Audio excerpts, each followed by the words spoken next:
ही का तमाम ये कंबोज लाल है, जैसा ही रंगो रूप है पैसा ही माल है।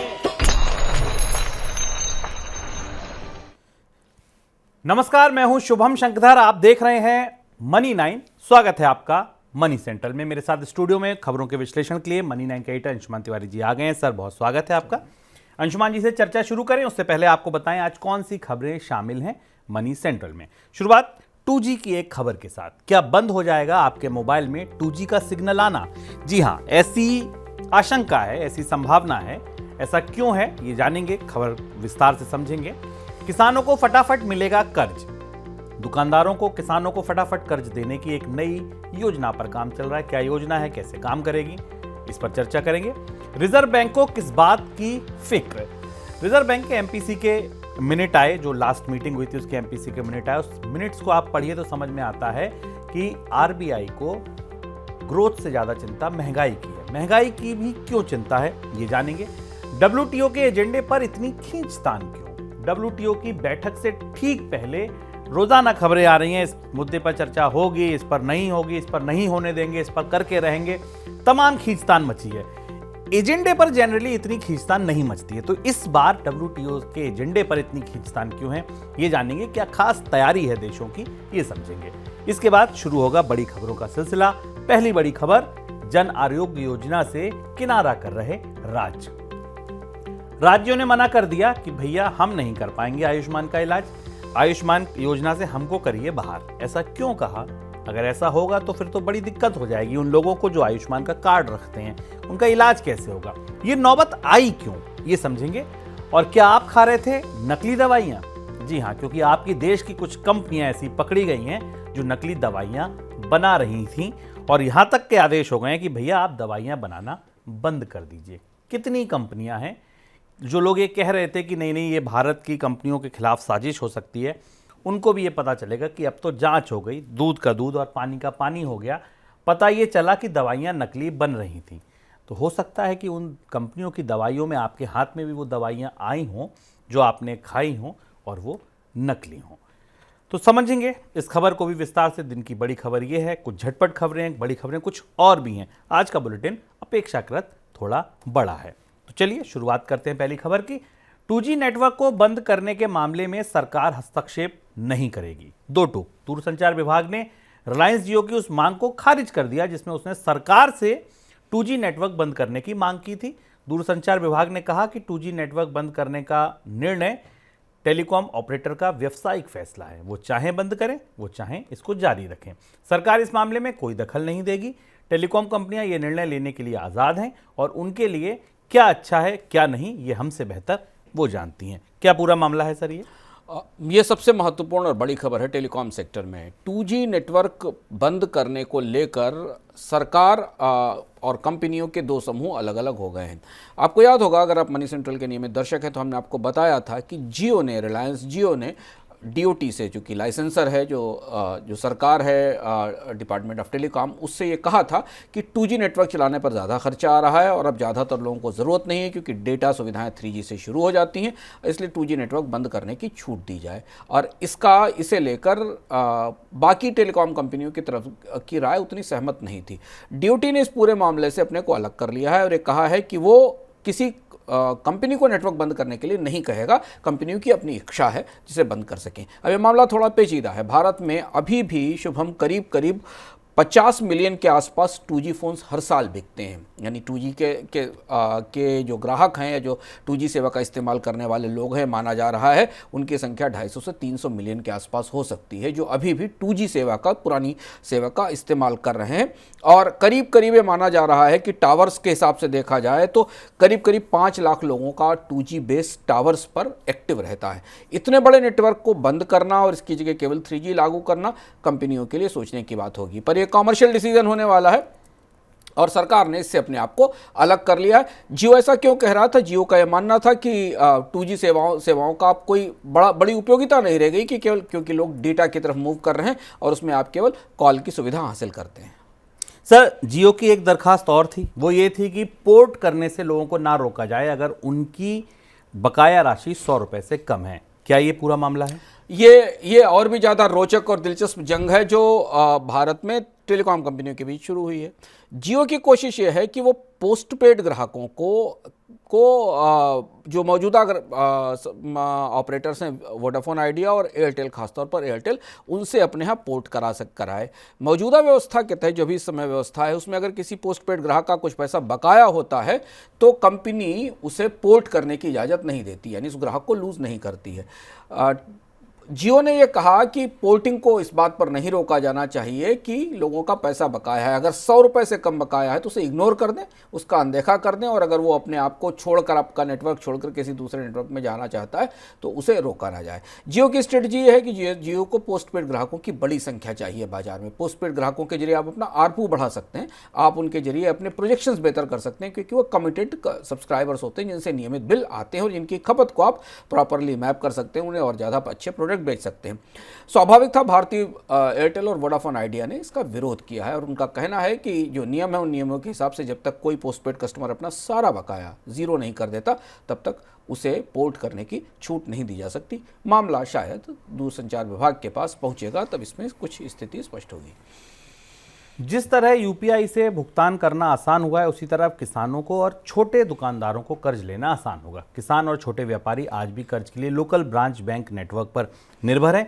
इस समस्या को खत्म करने के लिए आरबीआई ने इनोवेशन हब और फिनटेक डिपार्टमेंट के साथ मिलकर public take platform for financial credit को विकसित किया है।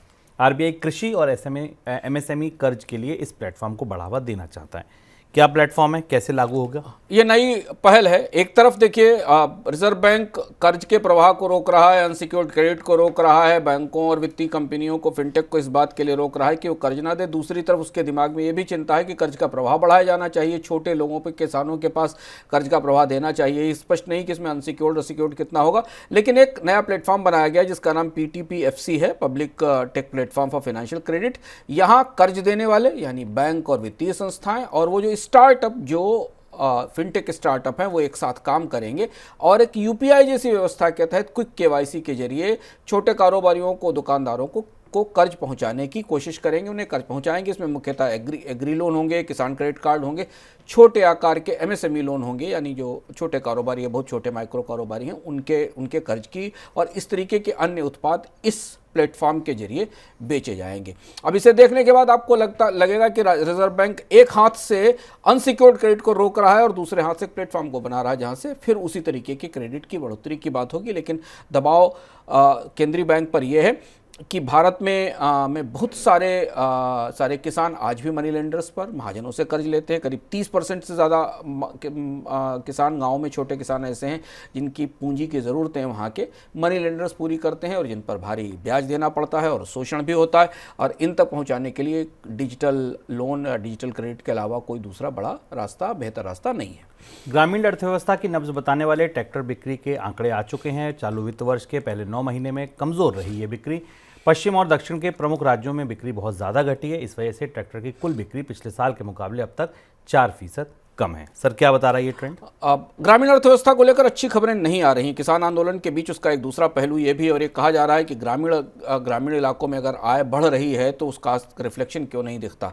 ट्रैक्टर्स की सेल्स तब भी पिछले 1-2 साल तक काफ़ी बेहतर स्थिति में थी, पर जो ताजे आंकड़े आए हैं उनमें पहले 9 महीने में ट्रैक्टर्स की सेल्स में तेज गिरावट आई है, 4% से ज़्यादा की गिरावट आई। हालांकि ट्रैक्टर छोटे किसानों के लिए नहीं है, लेकिन बड़े किसानों में भी जहाँ ट्रैक्टर की रेगुलर बिक्री और खरीद होती थी। और एक बात ध्यान रखना जरूरी है शुभम, कि ट्रैक्टर केवल ग्रामीण इलाकों में कृषि कामों के लिए भी ही नहीं लिए जाते, इसके साथ कंस्ट्रक्शन में और बहुत सारी गतिविधियों में भी इनका इस्तेमाल होता है। तो ट्रैक्टर एक किस्म का इन्वेस्टमेंट है, ट्रैक्टर एक किस्म की सर्विस है जो किसान अपनी खेती के इक्विपमेंट के तौर पर भी करता है और उसे किराए पर उसके ले जाकर उससे बहुत सारी और भी कमाई करने की कोशिश करता है। ट्रैक्टर की सेल्स घटने का मतलब ये बताता है कि गांव में खेती में भी डिमांड नहीं है और कमाई नहीं हो रही, और ट्रैक्टर से की मदद से की जाने वाली अन्य गतिविधियां जहां इसका इस्तेमाल होता है वहां भी शायद मांग टूट रही है, और ये पूरी ग्रामीण अर्थव्यवस्था में गिरावट का संकेत है। महाराष्ट्र जो सबसे महत्वपूर्ण राज्य है, जहां पर काफी बड़ा हिस्सा खेती के तहत आता है, ट्रैक्टर्स की बिक्री होती है, वहां 33% की गिरावट आई है ट्रैक्टर की सेल्स में। कर्नाटका में करीब 21% की गिरावट है, तेलंगाना में करीब 36% की गिरावट दिखाई दे रही है। इन प्रमुख कृषि आधारित राज्यों में जो गिरावट दिख रही है ट्रैक्टर की सेल्स में, वो ग्रामीण अर्थव्यवस्था के बारे में चिंता बढ़ाती है और किसान नाराज किसानों से और सरकार से बेहतर कीमत मांगने की कोशिश करते हुए किसानों को संभालने में सरकार के लिए और भी चुनौती बन सकती है। फरवरी की शुरुआत में हुई मौद्रिक नीति कमेटी की बैठक में मिनट्स गुरुवार को जारी हुए। मिनट्स में संकेत मिल रहा है कि रिजर्व बैंक की तरफ से ब्याज दरों में कटौती को लेकर कोई जल्दबाजी नहीं होगी। ग्रोथ को लेकर थोड़ा मुतमईन दिखा है आरबीआई। उनका कहना है कि हमने जो अनुमान लगाया है वो ठीक है, लेकिन महंगाई एक चिंता है। सर, महंगाई की इतनी चिंता क्यों? रिजर्व बैंक अब ठहर कर आगे चलना चाहता है। आरबीआई गवर्नर ने इस एमपीसी की बैठक में जो मिनट्स आए, जो मैं पढ़ रहा था, उसमें कहा कि जल्दबाजी में काम बिगड़ सकता है। उनका कहने का मतलब था कि हमने बहुत जल्दबाजी में अगर ब्याज दरों में कमी शुरू कर दी या कटौती दिखाना शुरू कर दी तो एकदम महंगाई वापस आ जाएगी। महंगाई के मोर्चे पर जीत नहीं मिली है रिजर्व बैंक को। महंगाई केवल थमी है, लेकिन अभी भी अनाजों की महंगाई दहाई के अंकों में, मसालों की महंगाई ऊपर है। अभी भी रबी की फसल का क्या असर महंगाई पर होगा ये देखना होगा। दालों की कमी बाजार में लगातार दिखाई दे रही है। तो महंगाई का मोर्चा अभी पूरी तरह हासिल नहीं किया गया। रिजर्व बैंक को लगता है कि खाद्य महंगाई वापस लौट सकती है और इसलिए वो इसे ठहर कर आगे ले जाना चाहता है। संकेत इसमें यह है कि बाजार में ब्याज दरें कम होने की गुंजाइश अभी फिलहाल अगले 6 महीने तक नहीं दिखती है। आपको इस बात में फेडरल रिजर्व के प्रमुख जेरोम पावेल की बात की ध्वनि सुनाई देगी। लगभग ऐसी ही बात अमेरिका की अर्थव्यवस्था के बारे में जेरोम पावेल ने भी कहा था कि जल्दबाजी में वो ब्याज दरें काटने वाले नहीं है। वर्ल्ड ट्रेड ऑर्गेनाइजेशन की 13वीं मिनिस्ट्रियल कॉन्फ्रेंस में भारत गैर कारोबारी मुद्दे पर बात नहीं करेगा। कल ये खबर थी कि भारत उन मुद्दों का विरोध करेगा जो पिछले दरवाजे से आएंगे। भारत इस सम्मेलन में श्रम, पर्यावरण जैसे गैर व्यापारिक विषयों पर अब चर्चा करना नहीं चाहता है। ताजी खबर ये है। सर, एजेंडे पर इतनी खींचतान क्यों डब्ल्यूटीओ की बैठक लंबे समय के बाद हो रही है और कई सारे देशों ने, कई सारे ट्रेड ब्लॉक्स ने, समूहों ने अपने बहुत सारे एजेंडे बनाकर रखे हैं, जिसके कारण ये बैठक काफ़ी दिलचस्प, सनसनीखेज सी होने वाली है। हालांकि इसके एजेंडे पर 3 ही मुद्दे हैं। जैसा हमने कल बताया था कि कोविड के की जो दवाएं हैं उनके IPR का मामला है, फिशरीज को लेकर और एग्रीकल्चर सब्सिडी को लेकर मामला है। लेकिन यूरोपियन यूनियन, चीन और अमेरिका बहुत सारे ऐसे मुद्दे लेकर आने वाले हैं जिन्हें लेकर भारत को इस बैठक में चुनौती का सामना करना पड़ सकता है और भारत उसके लिए असहज हो सकता है।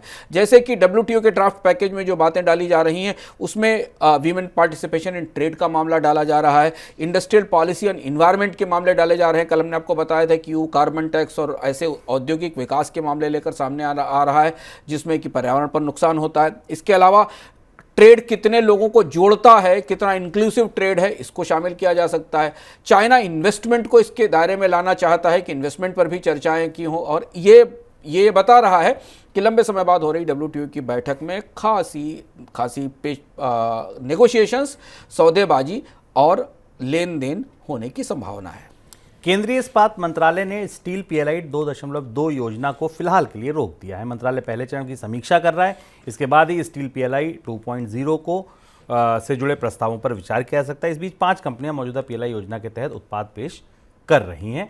स्टील PLI 2.0 योजना का दायरा रक्षा, परमाणु, अंतरिक्ष और बुनियादी ढांचे जैसे रणनीतिक क्षेत्रों को कवर करता है। सर, विचार करना पड़ रहा है, इसका मतलब क्या समझा जाए? देखिए, PLI की स्कीम पर आपको याद होगा, जो लोग नियमित दर्शक हैं, हमने PLI पर पिछले साल आपको एक विस्तार से इकोनॉमिका में समीक्षा की थी और ये बताया था कि जब ये स्कीम 2025 में खत्म होने के करीब आएगी और इसकी समीक्षा शुरू होगी तो इसका रिपोर्ट कार्ड सरकार को बहुत भरोसे से, कॉन्फिडेंस से नहीं भरेगा, क्योंकि इसका जो रिपोर्ट कार्ड निकल कर आ रहा है वो कुछ ही क्षेत्रों में बहुत अच्छा है। बाकी ज़्यादातर क्षेत्रों में PLI से ना तो रोजगार बने हैं और ना PLI से निर्यात बढ़ा है। केवल आप इलेक्ट्रॉनिक्स को बाहर छोड़ दें और ये पहला ऐसा सेक्टर है जहां अब इंप्लीमेंटेशन PLI का रोक दिया गया है। PLI स्पेशल स्टील के लिए लाई गई थी। स्कीम जनरल स्टील बनाने के लिए नहीं थी, सामान्य स्टील उत्पादन के लिए नहीं थी। ये PLI फॉर स्पेशलिटी स्टील थी, जिसका इस्तेमाल मेडिकल में, स्पेस में, ऑटोमोबाइल में कई जगह होता है। इसकी परफॉर्मेंस की समीक्षा के बाद इस पर बहुत अच्छा रिस्पांस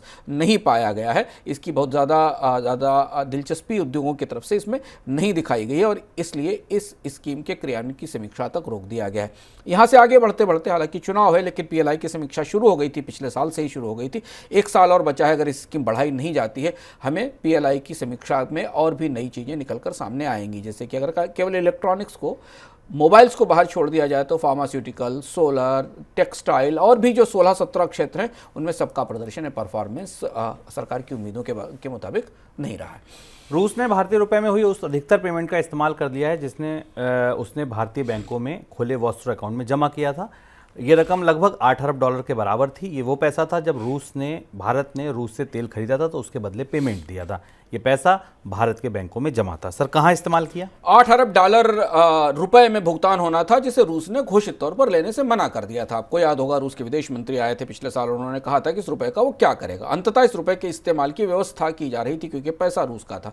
अंततः इस रुपए का जो भारत के वस्तु अकाउंट में था, इसका इस्तेमाल हो गया है। रूस ने इससे कुछ तो भुगतान किया है। भारत से आयातों का जो इंपोर्ट किए गए थे भारत से, उनका कुछ भुगतान रुपए में कर दिया भारतीय उनको। कुछ भुगतान भारत में डिफेंस से रिलेटेड जो डील्स थी उनके तौर पर किया गया, जो कि भुगतान किया जाना था। और इसके अलावा कुछ पैसा अलग अलग जगह निवेश किया गया है। लेकिन इसके साथ संकेत ये भी पैसा बचा हुआ है। ऐसा सूत्र बता रहे हैं कि कुछ निवेश और भी इंफ्रास्ट्रक्चर या बाकी क्षेत्रों में हो सकता है। लेकिन इसके साथ ये भी चीज़ स्पष्ट हो गई है कि फिलहाल अब रूपी और रूबल ट्रेड की संभावना बेहद सीमित दिखाई दे रही है, क्योंकि ये जो बैकलॉग था इसको ही खत्म करके उसका निवेश करने में रुपए को करीब 1 साल से ज़्यादा का समय लग गया। सबसे बड़ी खबर की ओर बढ़ते हैं।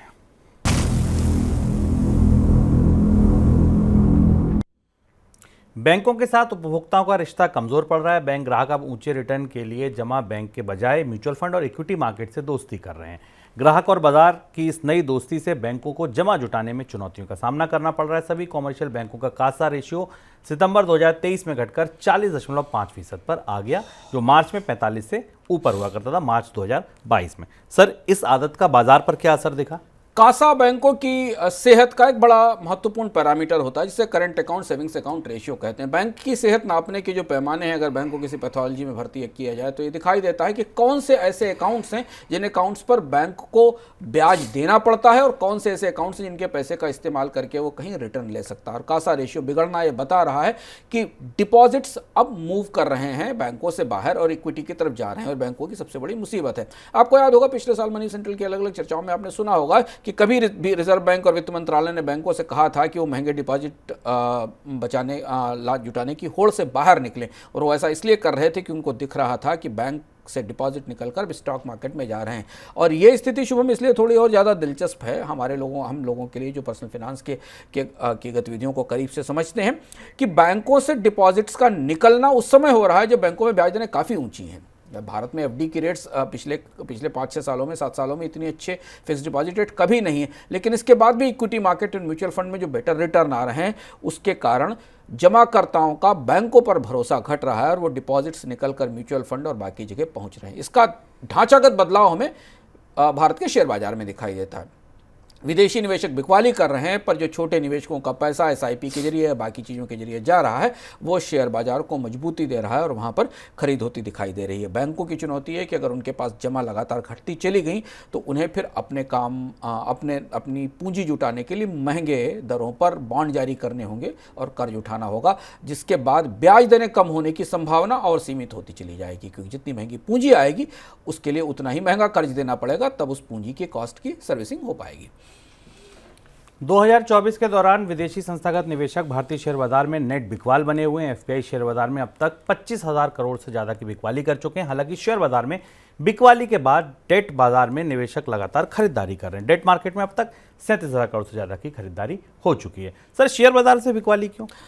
विदेशी निवेशकों का, जैसा मैंने अभी इससे पहले ही बताया, कि विदेशी निवेशक शेयर बाजार से बाहर निकल रहे हैं। और आप इसे देखकर एक किस्म की उलटमासी देखेंगे कि विदेशी निवेशक जो शायद ज़्यादा लंबी दूर की सोचते हैं, ज़्यादा बेहतर ढंग से बाजार को समझते हैं, उनका भरोसा भारतीय शेयर बाजार में घट रहा है। जो छोटे निवेशक जिन्हें बाजार के कामकाज के बारे में राय रत्ती भी जानकारी नहीं है, केवल सूचनाओं के आधार पर निवेश करते हैं, उन्होंने म्यूचुअल फंड के बारे में भी सीमित जानकारी है, वो बाजार में निवेश कर रहे हैं। ये एक दिलचस्प सा बदलाव है, एक रोचक सा बदलाव है जो बाजार में आता दिखाई दे रहा है। विदेशी निवेशकों के आंकड़े को जब हम करीब से देखते हैं, बिकवाली देखते हैं, तो उसमें यह भी दिखाई देता है कि विदेशी निवेशकों ने अपनी सबसे बड़ी बिकवाली फाइनेंशियल सेक्टर में, बैंकिंग और बीएफएसआई सेक्टर में की है। आपको पता है, अगर आप शेयर बाजार को करीब से समझते हैं, तो बीएफएसआई सेक्टर भारतीय शेयर बाजार का सबसे बड़ा फ्लैग बेरर सेक्टर है, झंडा लेकर चलता है, सबसे ज़्यादा निवेश उसमें होता है। बैंक निफ्टी को आमतौर पर सबसे ज़्यादा सेक्टोरल इंडेक्स में सबसे ज़्यादा ट्रेड करने वाला इंडेक्स माना जाता है। लेकिन बैंकों से विदेशी निवेशकों की बिकवाली लगातार बढ़ रही है, खासतौर से बैंकिंग और फिनेंशियल सर्विसेज से। और अब इनमें जो निवेश है, जो इनका एक्सपोजर है, वो 6 साल के लोएस्ट लेवल पर है, यानी 29% के न्यूनतम स्तर पर है। जबकि इसके बजाय वो डेट मार्केट में जा रहे हैं। इसका संकेत आप ये भी पकड़ सकते हैं कि बैंक विदेशी निवेशकों को लग रहा है कि ब्याज दरों में कमी होने की गुंजाइश जल्दी नहीं है और डेट मार्केट में बेहतर रिटर्न मिलने की संभावना है। गुजरात और हरियाणा के अस्पताल प्रधानमंत्री जन आरोग्य योजना के तहत मरीजों को इलाज नहीं करेंगे। प्राइवेट अस्पतालों को पीएमजे से मरीजों के इलाज के बकाया का भुगतान नहीं हो पा रहा। इन अस्पतालों के 300 करोड़ रुपए के बिल अभी पेंडिंग है। इस वजह से प्राइवेट अस्पताल नुकसान उठाने के मूड में नहीं और इस स्कीम से किनारा कर रहे हैं। सर, ये क्या हुआ? ये स्थिति अंततः शुभम, जिसका डर था वही हो गया। ये बात पिछले 1 साल से लगातार अलग अलग समय पर की जा रही है कि प्रधानमंत्री आयुष्मान योजना या जन आयुष्मान योजना, जन आरोग्य योजना, आयुष्मान कहें, जो भी कहें, इसकी निजी अस्पतालों के साथ तालमेल इसका बेहतर ढंग से बन नहीं पा रहा है। निजी अस्पतालों को जब शुरुआत में इसमें ज्वाइन कराया गया था तो उसमें बहुत सारे अस्पताल इसलिए बाहर हो गए थे कि उनको समय पर भुगतान नहीं मिलते हैं इलाज को लेकर। इधर सरकार का कहना था कि आयुष्मान योजना में असंख्य फ्रॉड है, निजी अस्पताल गलत ढंग से रिटर्न फाइल करते हैं, फर्जी इलाज दिखाते हैं और गलत क्लेम वसूलते हैं। ये बात अभी तक सेटल नहीं हो पाई और इसलिए देखिए आप इस बार के बजट में, जो कि चुनाव से पहले का अंतरिम बजट पर था, आयुष्मान योजना को लेकर कोई बड़ी घोषणा या बदलाव नहीं किया गया। अब 2 राज्यों के में प्राइवेट हॉस्पिटल्स ने आयुष्मान योजना से अपने आप को अलग कर लिया है क्योंकि उनका भुगतान फंसा हुआ है। और ये इस स्कीम के भविष्य के लिए बड़ा सवाल है, क्योंकि जिन निजी अस्पतालों के भरोसे देश की एक बड़ी आबादी को इलाज देने की कोशिश की गई थी, उनके साथ एक किस्म का ट्रस्ट डेफिसिट दिख रहा है। सरकार और उन अस्पतालों के बीच में भरोसे की कमी दिख रही है। घटिया क्वालिटी की दवाओं के मामले में सामने आने के बाद दवा कंपनियों की हुई जांच में कई इकाइयों में आपत्ति पाई गई है और central drug standard control organisation ने कई इकाइयों को दवा उत्पादन बंद करने के लिए कह दिया है। CDSCO ने पंजाब और हिमाचल की कई दवा इकाइयों की जांच की और कई कंपनियां घटिया क्वालिटी की दवा के लिए कारण बताओ नोटिस भी ले चुकी हैं। सर, दोषी पाई गई, ये साबित हो गया कंपनियां की गलत दवाइयां बना रही थी। पिछले 1 साल से लगातार भारत की दवा कंपनियों पर सवाल उठ रहे थे और कई जगह भी कहा जा रहा था कि नहीं, इसके पीछे कोई कुछ निहित स्वार्थ हो सकते हैं। लेकिन भारत की फार्मास्यूटिकल रेगुलेटर और लेबोरेटरी ने लगातार जांच की। हम आपको बता रहे हैं कि कैसी कैसी मिलावटें पाई गई और अंततः 64 कंपनियों के लाइसेंस रद्द कर दिए गए। ध्यान रखने की बात है कि भारत में दवा उद्योग में MSME सेक्टर की बड़ी हिस्सेदारी है। करीब 10,500 इकाइयां भारत में दवा बनाती हैं, जिसमें शुभम 8,500 इकाइयां छोटी हैं, स्मॉल कंपनियां हैं जो दवा बनाती हैं और इन्हें WHO के तहत गुड मैन्युफैक्चरिंग प्रैक्टिस का लाइसेंस मिलता है। यानी WHO इन्हें प्रमाणित करता है कि इनकी प्रैक्टिसेस अच्छी हैं, साफ सुथरी हैं, दवाएं सुरक्षित हैं, तब इन्हें बेचने की बात कही जाती है। इसमें 2000 ऐसी इकाइयां हैं और इन इकाइयों को से ही एक्सपोर्ट की छूट मिलती है और इनमें दवाओं में तरह तरह की मिलावट पाई गई, इनके कामकाज में, इनके नमूनों में तमाम खामियां पाई गई और ये भारत के दवा उद्योग के लिए भारत सरकार का सबसे बड़ा क्रैकडाउन है जो हुआ, जिसमें 164 कंपनियों के लाइसेंस रद्द किए गए हैं। जापान का सूचकांक निक्केई 225 गुरुवार को 1989 में बनाए रिकॉर्ड को पार करते हुए 39,000 के पार निकल गया। ये नई ऐतिहासिक ऊंचाई है। इसके बाद सूचकांक 34 साल के उच्चतम स्तर को पार कर गया। 29 दिसंबर 1989 को ये 38,915 पर था, अब 39,000 को पार कर गया। सर, खबरें तो ये आ रही थी कि जापान मंदी में जा रहा है, रिकॉर्ड ऊंचाई पर स्टॉक मार्केट है। जापान ने पिछले 1 साल में कई बार चौंकाया है और विस्तार से इस पर चर्चा भी होती रही।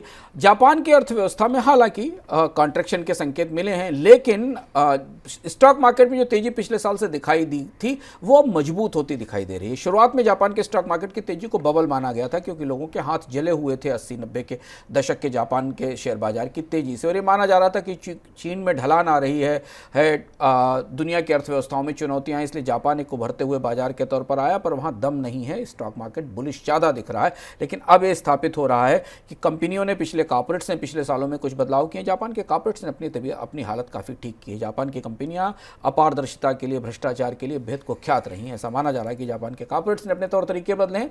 अर्थव्यवस्था में थोड़ी मजबूती दिखाई दी है, निर्यात में बढ़ोतरी आती दिखाई दे रही, और चीन की अर्थव्यवस्था चूंकि ढलान की तरफ है तो इसलिए बड़ा निवेश और कंपनियां चीन से मूव करके जापान की तरफ जा रही हैं। सबका नतीजा है कि मंदी के संकेतों के बाद भी जापान के स्टॉक मार्केट में रिकॉर्ड तेजी दिखाई दे रही है। आगे बढ़ते हैं झटपट खबरों की तरफ।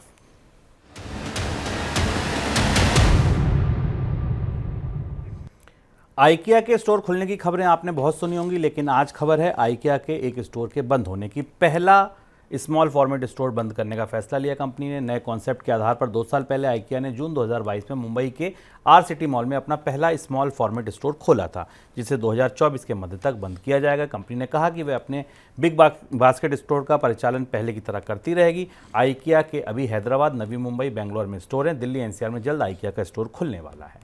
दुबई लगातार आने जाने वाले भारतीय नागरिकों के लिए सरकार ने तोहफा दिया है। दुबई ने भारत और दुबई के बीच आवाजाही को बढ़ाने के लिए 5 साल का मल्टीपल एंट्री वीज़ा सेवा शुरू की। आवेदन मिलने और उसके स्वीकार होने के बाद 2 से 5 दिन के अंदर वीज़ा जारी कर दिया जाएगा।